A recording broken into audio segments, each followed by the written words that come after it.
and welcome to the last session in our leadership series. We've had some great guests on the last several weeks describing how they implement various leadership aspects into their business approaches, and today we're wrapping up with some more great content and some wonderful guests that I'll introduce you to here shortly.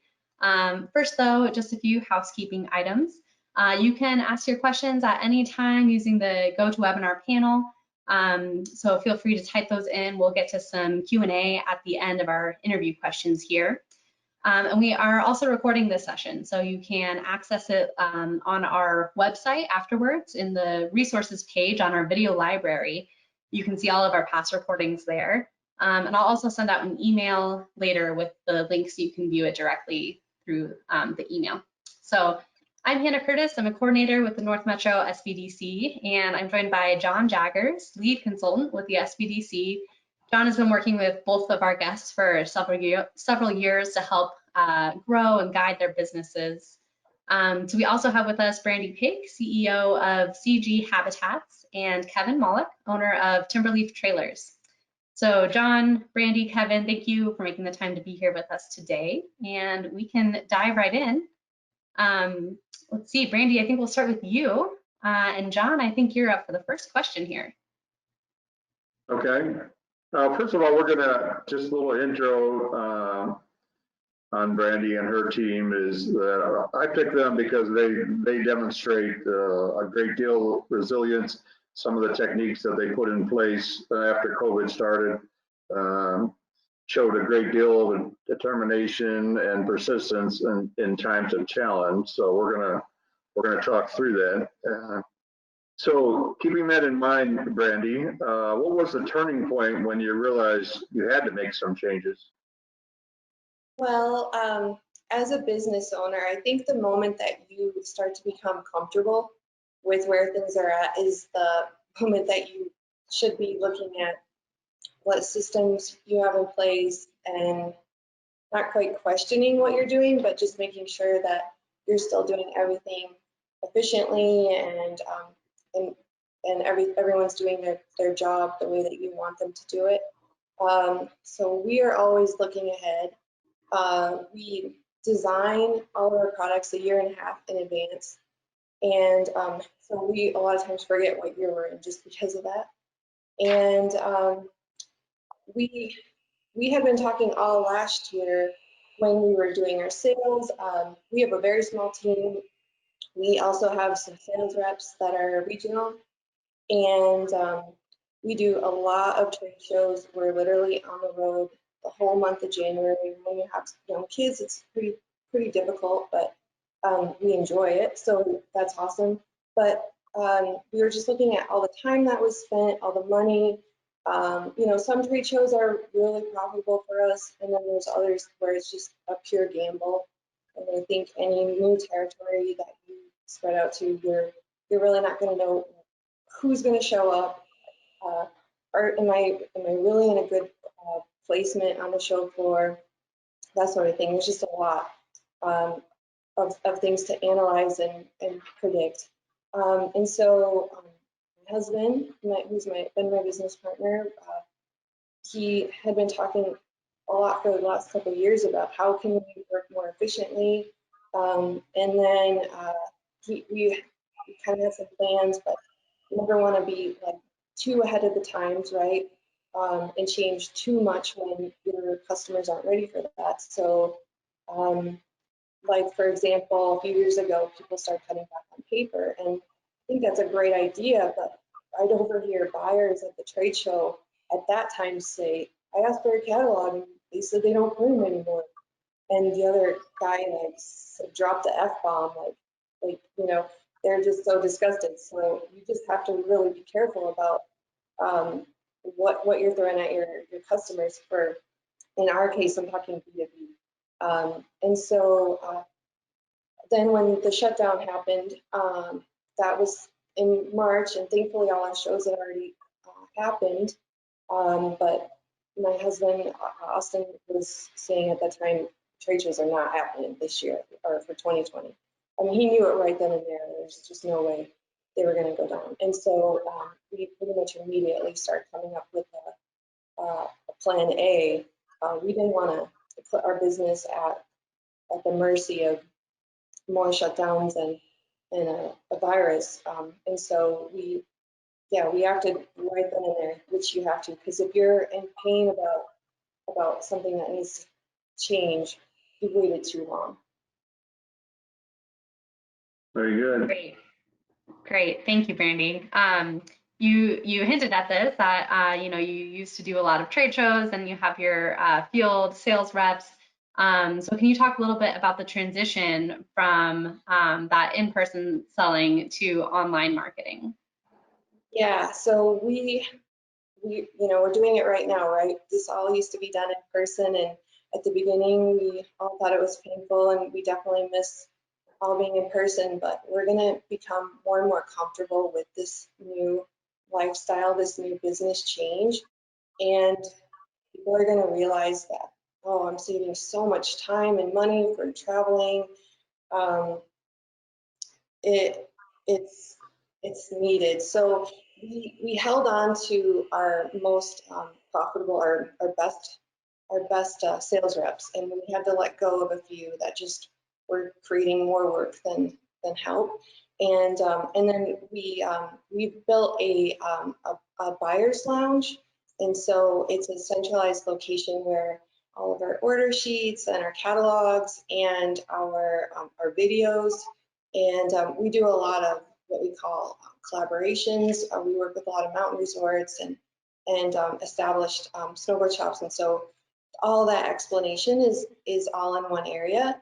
But to be honest, yesterday we were looking at it more, and it's still very primitive, and it's not interactive. And if you ever get on our website and you click on something and you expect it to take you somewhere else and then it doesn't, you get upset, right?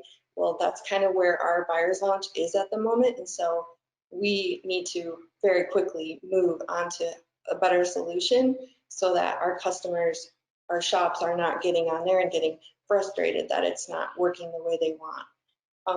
We also created a community page. We've outlived MySpace, and we're kind of starting to outlive Facebook. We don't know what will happen with that.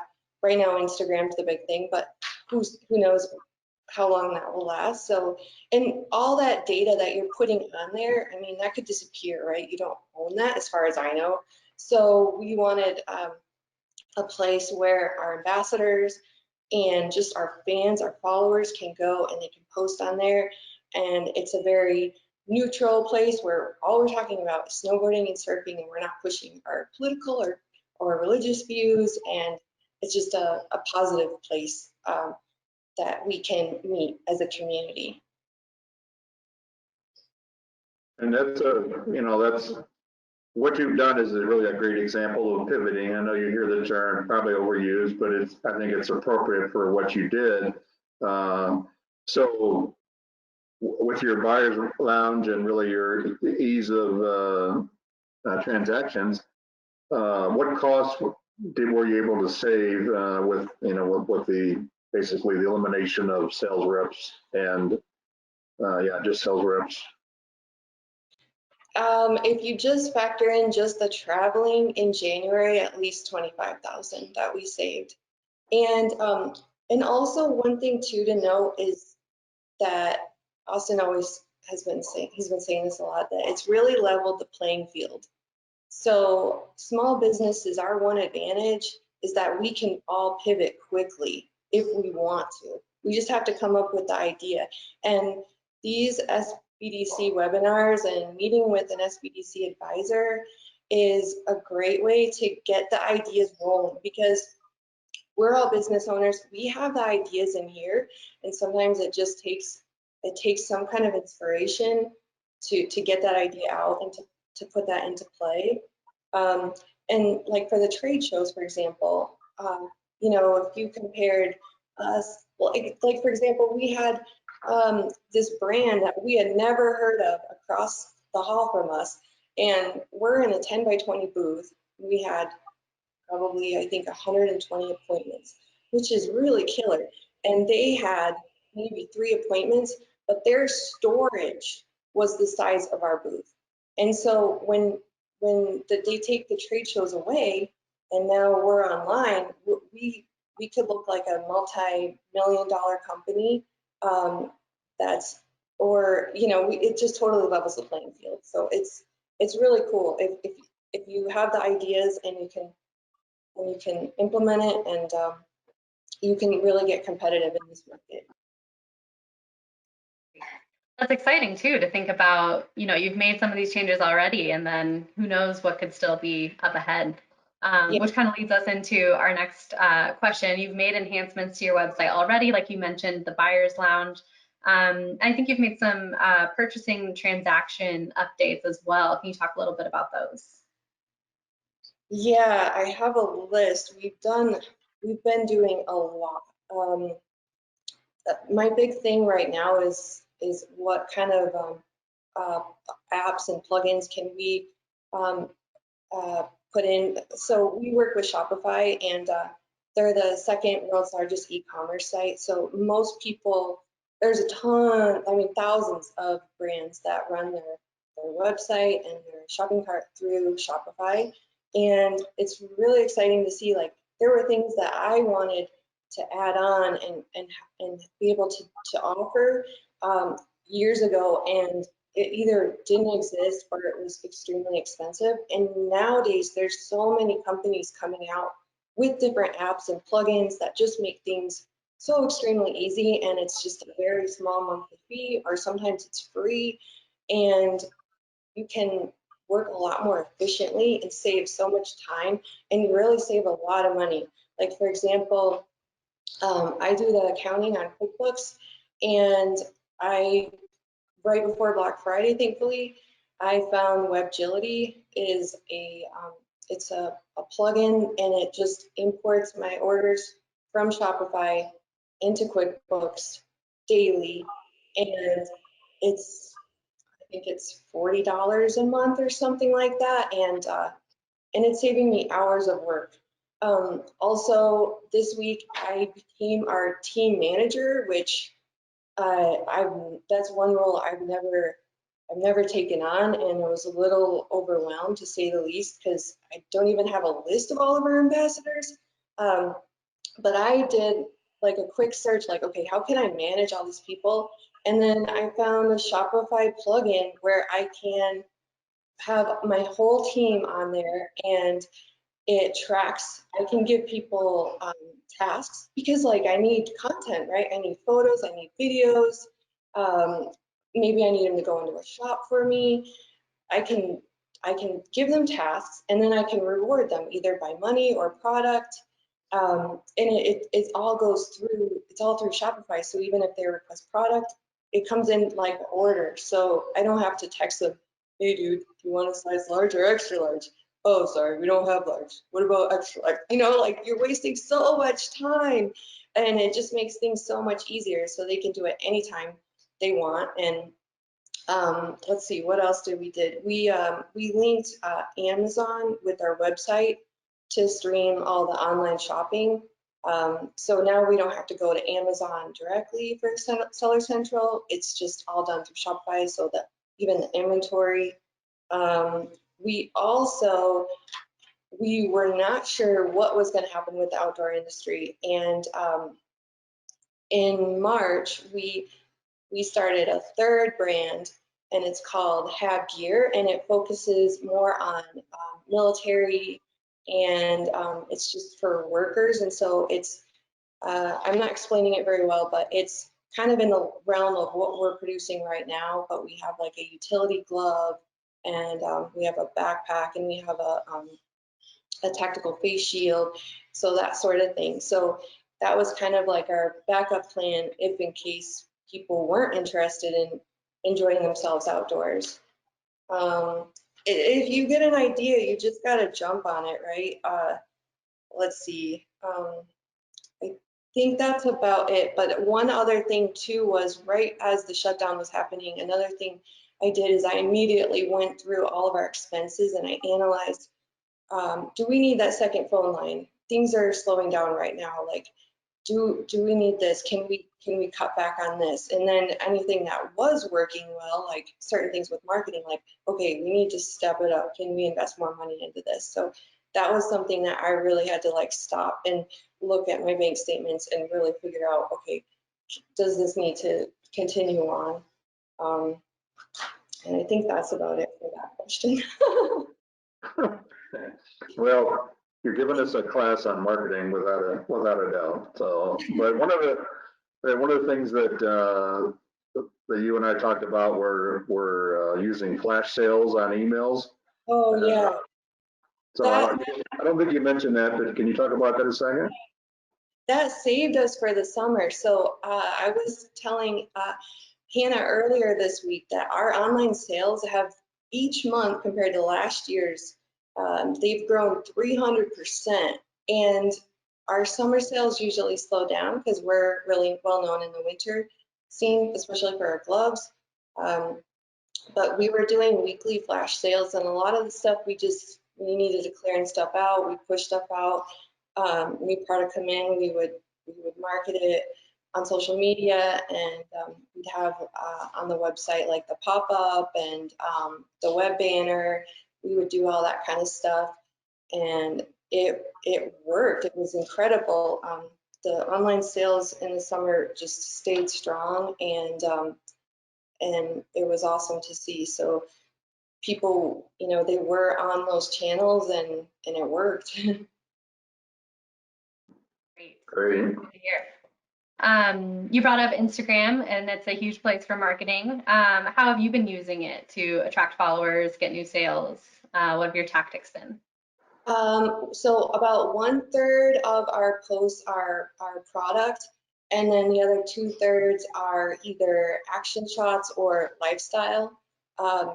We just utilize our team and what content they send us, and I think that's about it. We just kind of see what works, and definitely stuff that they can relate to is what we focus on, like street shots, stuff that really any kid has access to. We don't really have a lot of like AK, like heli boarding riders on our team, and we really respect that, but we kind of focus more on stuff. We focus on marketing stuff that kids can actually have access to. So. Mm-hmm. I think that's great. And you mentioned, I think before, that it is so important to not just be throwing product in front of your customers at every chance you get, but to, be intentional about developing the community and the lifestyle beyond just your product and the brand. A place for people to connect, I think, is really important for businesses to look at. Yeah, if you tell somebody, hey, do this, they're going to be like, no. They don't want to be told what to do. Right. So on a little different topic, but part of this discussion, you were able to qualify for an EIDL loan, and how did it help you leverage your manufacturing terms with with that stimulus loan? Yeah, we were able to work out with the factories if we were to prepay, can we get a discount for doing that? And yeah, they appreciated that, and it worked out well for us. We were also able to break the chains of factoring, and if anyone has any experience with factoring, it's extremely expensive, and it's very labor intensive, tons of paperwork, tons of communication back and forth, telling shops you have to send the money to a lockbox in Texas. And for some reason, the mail to Texas anywhere in the country takes twice as long. So it was a huge ordeal. And after last year, I just said, we are not going to do factoring. I don't know how we're not, but we're just not. And this really, really saved us from having to do that. And we saved easily $30,000. It's just crazy. Yeah. One thing that you and I talked about in the past, and I don't think you mentioned this yet, but it's a key point. From a standpoint of your pivoting to e-commerce, it leveled the playing field with the big operators, REI, and well, you know all your competition. But can you talk about that just 1 second? About leveling the playing field? Well, partly just because they can't, you're looked at as the same. Whether, I mean, you send an email with all of your information, they don't know the size of your company by that. But at a trade show, for example, you're looking at one brand that's spending 100 grand on a show, and then you're comparing that to us. There's obviously a very big difference on the company size, but you can't see any of that when the shows are gone. Okay. Yeah. All right. We're going to probably have some other questions at the end, Brandi. So let's move over to Kevin. And Hannah's got a question. Yep, great points, Brandi. Thanks for all of that. And for all of our viewers, feel free to type those questions in. We'll get to them here in a bit. But Kevin, we picked you because of the way that you demonstrate being trustworthy and open in your business. And we just thought that our viewers can learn a lot from the way that you operate, the way you approach your business. So first question, your company has grown from one trailer built in your garage to a sizable company. How has your trustworthy and open approach impacted this growth? You know, I'm going to first, before I answer the question directly, give you a little, Jon knows the history of the company and has seen it grow really quickly. But basically it started 5 years ago. And 3 years ago, we moved from the Denver area to Grand Junction here on the Western Slope, which was a big move for me. We only had 3 employees that came over with me. We now have 10. The struggle I have, and this will get to your answer or your question, is that we've got a pretty low unemployment rate around Grand Junction, as we did in Denver. So to try to inspire people to come work for me that are good quality people, we've got to be a very trustful company, meaning we have to get people that are willing to give up careers, that sometimes higher paying careers, to come work for us, in other words. So to do that, you know, what I've tried to do from day one is build a product, which is, I don't know if anybody knows what we build. It's a teardrop trailer, which is a very esoteric kind of a RV, if you will. Not too many people know about what a teardrop is. But what my goal was from the very beginning was to build the very best teardrop trailer in the US. Not to be hugely successful, but I wanted to build the finest teardrop trailer there was anywhere in the United States. And we have quickly achieved that goal, we believe. So what we have to do is produce a product that's so good quality that the kind of caliber of people that we get are also the same thinking, in other words. What we've done is hire people with similar goals. And in doing that, in other words, I think what the people that work for me realize within a short amount of time is that I inspire them to always push the limits of the quality of our trailer. Our trailers are very high end, and they're not necessarily made for the masses, but they are made to be, you know, the very best. And what happens is, I think the employees we have sense that, and they want to be part of that. And even in spite of times when, for instance, we have issues with quality control or something like that, if there's anything that goes out the door and it comes back and there's a problem with a client, we take care of it without any questions asked. And the point is, I think that the employees sense that. They see that despite the fact that we lost money on a trailer or we didn't make very much profit, you know, we stood up to the plate. We took the high road, if you will, and we continue to produce a high quality product as we could. To do that time and time again, in other words, you know, the employees sort of get on the bandwagon, if you will. In other words, they they sense that, that quality is so important to me that they, if you will, they trust, that if I tell them something's not quite right, that, they need to do the same thing. In other words, they need to tell me that something isn't quite right. I'm looking at some notes here. I want to make sure that I answer your question properly, but I think that sense of passion tends to instill a higher degree of trust than many other manufacturers. I mean, it's not like I ask them to, quote, trust me, but it's how I put employees I put to them to see all the evidence of how we build a trailer.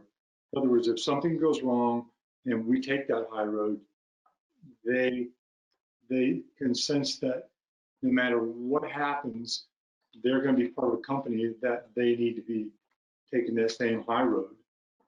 I mean, it's also like, as far as honesty, if you will, and trustworthiness, it's like if for instance, I had a partner and the partner did something somewhat disreputable, did something that made me want to second guess whether he was trustworthy. Well, that then makes you wonder if that partner was a good fit for you. In other words, then you start thinking, he's going to do the same thing to me. My point there being, if always I take the high road, no matter what happens, and the employees always see that, they know that, I mean, I didn't tell them, just trust me, because they see the way I interact with the customers and the people that have any issues at all. So long-winded answer, but I think it just is, I think they get it secondhand somehow. Great answer and very inspiring. Yeah, thank you. That's excellent. And what that does, it creates a high level of quality and service that you provide, customer satisfaction. That creates brand loyalty and a positive reputation, without a doubt. Which, your employees are taking a lot of pride in their workmanship, which is just excellent. And along that line, I know that your employees have provided a lot of improvement ideas. Can you talk a little bit about how that process works? The improvement ideas. Yeah, of course. Well, I try really hard to present myself as a humble person. So when I'm out there in the shop, I try to let the crew know that they have very important input to the process of our trailer builds.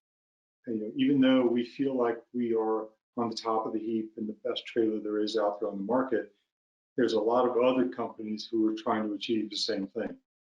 Although I would say that there's a lot that are trying for mediocrity and they're hitting it just fine. But if you are number one or even close to number one, you've always got to push the envelope and you've got to ask everybody else their input. So I try to inspire into every single employee that their input is very valuable. And I never try to come across as being the one that knows the most. In fact, to be quite honestly, as the cliche goes, I never want to be the smartest person in the room.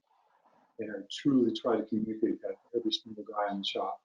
So every single person has a specialty, and I look to them for any ideas that they can come up with to further enhance our product. And I think they get that sense. They come to me proactively quite often. We have meetings, for instance, once a week. We have two kinds of meetings, one in the shop, and we have a whiteboard. We have a huge whiteboard in the shop. And if anybody comes up with an idea, it gets written down on the whiteboard, and we discuss it that week, our weekly meeting. No ideas are thrown out right away. We may not accept them, but we all talk about them. So I think they really sense that I value their opinion a lot. Great. Well, and Kevin, it's so easy to see the high level of integrity in your business. You've talked about how you strive to offer the best quality in your products to your customers and the best quality of work experience to your employees. How do you think that implementing that integrity impacts your employees and your customers and vendors? What's the impact that you've seen from that? Well, again, I think some of this is going to be an overlapping answer to other questions. But again, we show the employees how we treat the customers.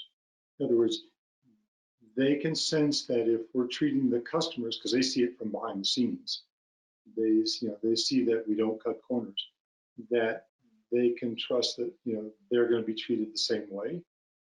And so in doing so, in other words, we talk a lot about efficiency, but we talk more about quality of the product. We're always talking about ways to do things more efficiently, but I think what most manufacturers don't talk about enough is how can we make this product even better? Sometimes they're inherently the same thing, but oftentimes they're not. Oftentimes efficiency comes at a cost of quality. They cut quality here and there. So again, I think what I would say is we're always looking to inspire them to look for better ways to improve the quality, as well as I would tell you, we talk to our vendors a lot and our suppliers, and we inspire them to contribute. In fact, I mean, this is an answer to one of your other questions I think we're going to talk about, but the truth is it all overlaps. In other words, we get a lot of our vendors, our suppliers, which are all over the country, excited to be part of our team. And admittedly, that's a lot of my job. In other words, that PR, if you will. But I'm passionate about the product that we build. So as a result, I usually draw them in, whenever they either visit the shop or not so much nowadays, but call on us to sell us a product. And I'll bet you have more of our vendors all across the country that are followers of us on Instagram and Facebook than most products. They like to know that their product's being used to build, one of our trailers that's being seen, quite honestly, more than any other trailer in the country. There's probably 40 to 50 manufacturers in the country of tear-out trailers, bona fide manufacturers. And I believe in our short 5 years, we have the most followings on Instagram and Facebook. It's because of that continued support we get from everybody else. Yeah, I think that's great. I'll just tell you a quick story. I was driving up to Texas with my wife. It was actually last fall, and I drove by a gas station and I saw one of your trailers. I did an immediate U-turn, and my wife was yelling at me, "What are you doing?" And I pulled into the parking lot and talked to the couple for a couple minutes. I said, "You got the best trailer going here," and they told me a little bit of the history of they had it for about a year and just loved it, and we're going to go do some camping, not in the park, but close to the park. So your logo stands out really strong. So back to the questions. You've touched on this, but there's a couple other little things that I think you may bring up. But you have a relatively small staff. How do you best motivate each individual? Well, I think, again, it overlaps with a lot of the other questions. Again, I create this atmosphere of, let's say, active participation. And I inspire them to tell me what they think. Because I'll be the first to admit, I've got several employees who have left more lucrative careers doing other things that they get very little enjoyment out of. One of the things that I tell prospective employees, because frankly, I want to entice the best people I can to work for me. One of the things that I tell these prospective employees is that they will play a big part in the decision-making of everything that goes on in the shop. And that means a lot to everybody. And I sense that. I had more than a few people, in fact, not long ago, one person was interviewed by a local radio station. And one of the key points he made to them that kind of, it sounded great to me. He said, frankly, I've worked a lot of jobs. He's been in the field for at least 20 years. He's very experienced. He said, this is the only career, this is the only employment I've ever had where when he comes in on Monday morning, he actually looks forward to it. That's a huge testament. You know, I mean, I can't say every single person is going to say the same thing, but it's pretty close. You know, I have some very talented people that have, I mean, there's engineering degrees and such that are working on the bench because they truly enjoy what they do. So that's the atmosphere I'm trying to create, so that every single person who works for me enjoys coming to work Monday morning. You know, it's not like a drudgery, you know, coming into work. There's something to be said for that. We are, just as a side note, real quickly, because of our growth, we are now from that initial few people that I moved over here with. We're at 10 people. We are embarking on building a new shop. I told you, John, about this, but that's a huge deal for me. I'm getting out of a lease, building a custom shop, and one of the important components to this shop is the employees' break area and patio and pergola and things like that. It's very important to me, in other words, because that's going to entice better quality people because of the atmosphere I created. You know, I've looked very carefully at the spot I've put a contract in to buy, and the view from our patio is going to be pretty amazing because every single person that works for me is an outdoors type of person. They fit a mold, you know, and they all like what they do.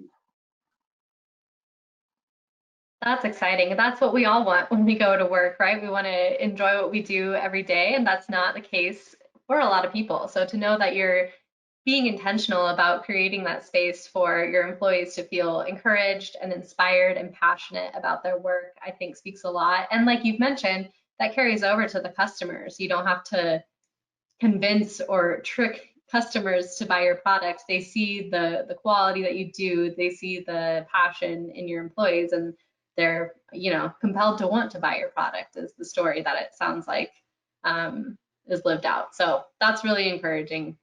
And I think a really important piece in that too is communication, and how you can have clear and consistent communication with your employees when you are bringing them in to help with decision making, or, you know, really make them feel a part of the business. Are there certain techniques or tactics that you use to help with that clear and consistent communication?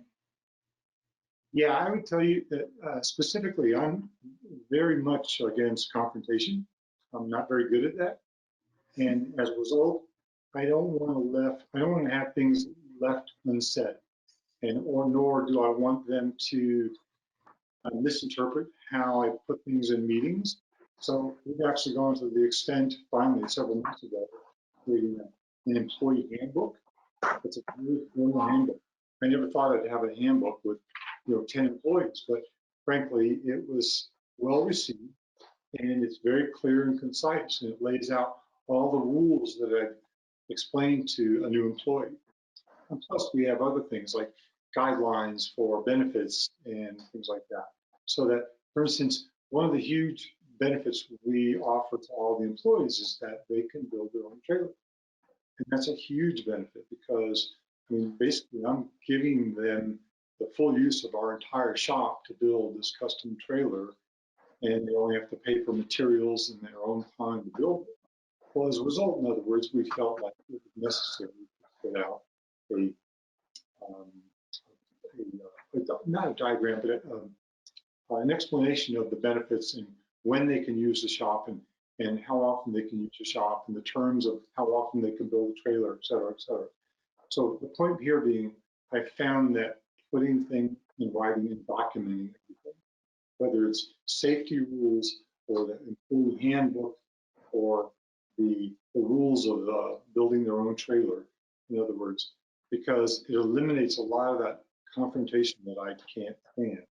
So, you know, we put it out there, we verbally tell everybody the rules from the handbook or whatever it is whenever we write it up, but it's there in their hands, there's no questions asked. And furthermore, in fact, every time we get a new employee, they see us handing that handbook to them. They see us explaining it to them. So it reinforces that, believe me, you know, we're still thinking about the handbook. It's there. It's not something to be put on the back shelf and forgotten. So anyway, communication, that's the biggest thing for me, is writing it down, as well as we have expectations written out on these whiteboards we have all over the shop.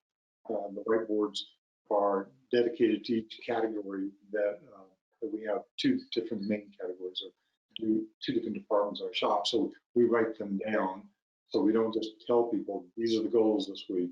You know, these are the trailers that need to be put out or built or whatever. They're actually written on the board, and they list every single item under the board.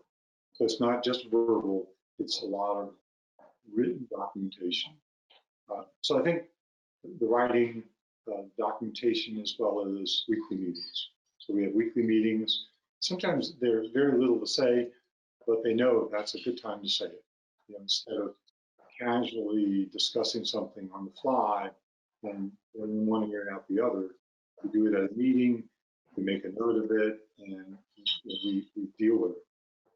So the meetings are a big help. In other words, they know, like clockwork, every Monday afternoon at 3 o'clock, there's going to be a meeting. Well, I'll tell you, I think the employee handbook is just an excellent tool, and I recommend to all my clients that have, you know, 4 or 5 employees to start to put that together, because as you indicate, putting it in writing just leads to drives consistency in behavior. And then the question I've got, and it, I'm sure in the past you've probably had an employee that proved not to be compliant as far as following the rules. And how do you typically, how would you handle that? So generally, that was happening a year or two ago until we implemented the handbook. So frankly, those infractions of the rules, if you will, or trustworthiness or whatever, have been far and few between since we gave them this handbook. Since we started putting everything in writing and documenting, that's helped a lot. I think right now the only thing that we see that hints at impropriety, if you will, is keeping track of the time, because everybody gets paid hourly. We have a time tracking software that's in the cloud. And until just a few weeks ago, whenever they forgot to clock in, they would go back in manually and they would fudge, I believe. I don't know that deliberately they would fudge, but you know, it's just too easy to err. You know, they round up their hours instead of rounding down, or they round, you know, in their favor, of course. Now, as a result, we just felt like that was happening too often. So now we've changed that system where they're required to send an electronic note to my bookkeeper, my office manager, in other words, that then gets run by me in an electronic email. So if there's anything that looks amiss, I can quickly see it. As a result, I've seen the lack of inputting their hours accurately start dropping quickly, because they realize this is kind of a pain in the butt. Like, I have to go to the bookkeeper every time I forgot to clock in. So to me, that's been the only infraction recently, is their unwillingness to clock in and out properly. But other than that, we haven't seen any problems. Great. Well, thank you so much. We have some questions in here. So this, and everyone who's viewing, feel free to type in some more questions that you have, but we'll get started here with what's in here. First question really is for all 3 of you. Brandi, you mentioned that when you have an idea, you just gotta go for it. And I know, Kevin, you've talked about how you take ideas from your employees and see how you can implement them. And sometimes they're not the best ideas, but you still, take that input and see what could work. So with that in mind, what is the first step in your approach to implementing a new idea? Like, I think it can feel scary sometimes or daunting to know just how to get started with a new idea. So for each of you, what have you done what would you do as your first step to implement something new? I'll take it then. So for us, a new idea is simply either a new model, a new trailer, which we do very, very slowly and carefully, or a new product as an option, for instance, on our trailers. So typically, my son and I do most of the R&D, research and development, for all of our trailers. But once we come up with an idea, then that's where we present it to all the guys in the shop. Frankly, as much as I want to present it and have kind of a communal idea of what is a good idea and what isn't, at certain points you have to stop it. You can't have a committee meeting on every single little detail. But on significant details, we go to the people that seem to know more about it. So yeah, again, it's our attitude of pulling in all the opinions of everybody in the shop, but we don't waste everybody's time on every single little detail. We tend to filter out, the ideas ahead of time. But conversely, sometimes the guys come up with ideas. Sometimes they come up with ideas and they present it to us individually. So again, it's that collaboration that goes back and forth from the shop to the office for us. Brandi, what about you?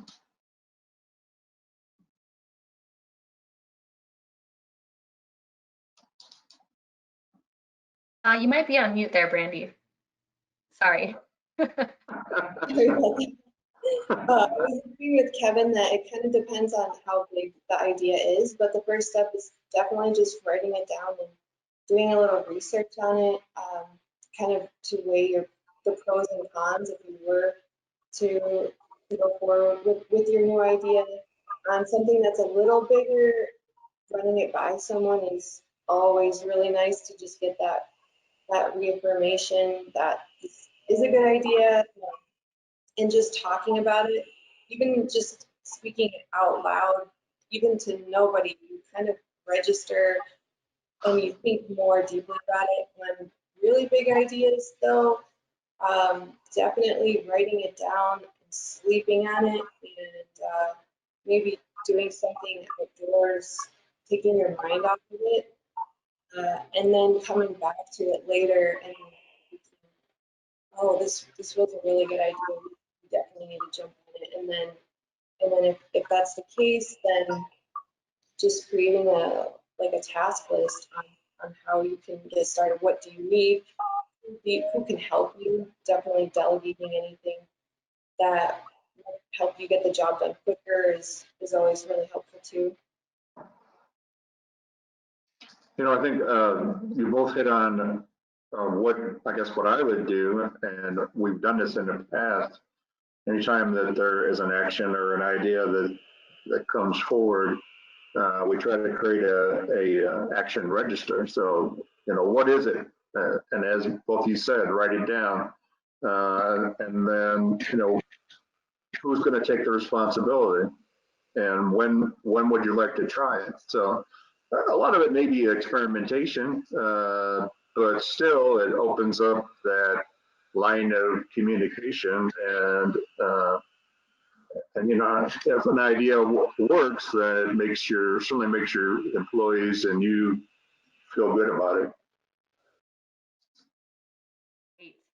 Thank you all. I thought that was really interesting to hear the different approaches, from each of you. And another question came in very similar, just thinking about the creative process when identifying if an idea is viable or if it's a little too out there. And I think all of the things that you all said really would be applicable to that as well, as far as, taking a step back, like you mentioned, Brandi, giving it some time to really sit and think before you come back to it.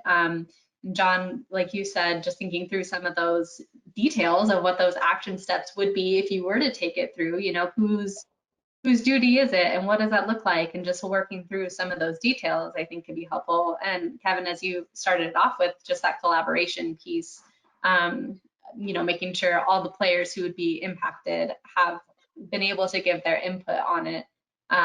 So I thought that was just a really great answer from all of you to kind of hit all of those pieces. So thank you for all of that. Oh, and I forgot to mention just asking some of your customers too what they think about that idea, if that would get them involved, obviously. But yeah, getting that outside input to somebody that it would benefit is helpful. Yes, yeah, that's a great idea, and I've seen a lot of companies do that to encourage engagement through their social media channels as well. You know, they're maybe thinking about a new product or something, and they throw it out to their audience to see what their feedback is. And I think customers really appreciate having that opportunity to feel a part of the company in that way, and so can increase engagement. So great idea. Great. Well, those are all of our questions for right now. Do any of you have any other last words or advice you'd want to leave any of our viewers with? I have a couple of comments because I've had the privilege of working with both Kevin and Brandi for, as you pointed out at the beginning, a number of years. So, you know, I picked them because I'm so proud of where they're at.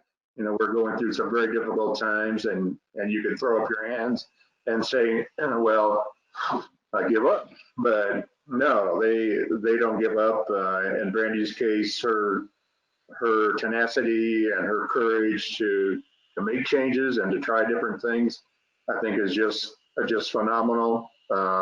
In Kevin's case, he's got a great product, and he has created a group that is accountable, but yet he demonstrates a lot of flexibility, which leads to trust, which I think is paramount in any kind of organization. So those are my comments, and I thank you for being part of this, guys.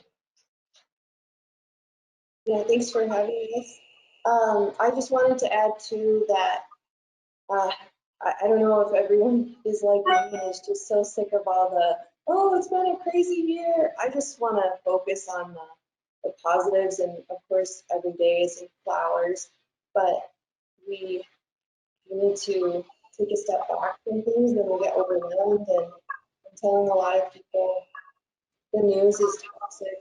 It's good to know what's going on, but most of it is probably not the truth. So getting overwhelmed and bummed out by that isn't going to help your business.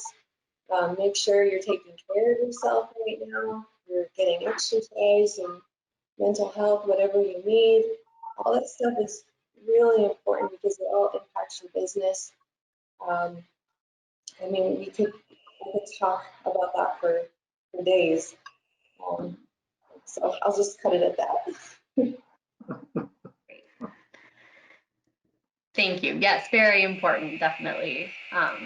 All of those pieces. So, well, and thank you both for all of you for joining us today. And if you are interested in working on any of your leadership development, any aspects that might fall into that, you can always make an appointment with any of our SBD consultants through our website. It's northmetrosbdc.com. We really encourage that. We do think it's important to be developing as a leader during any times, as you mentioned, Brandi, not just now when it has been a crazy year, but always. It's an important topic. And as we do look forward to the future, going to be a critical thing to be working on. So we'd encourage you to make those appointments if you're interested.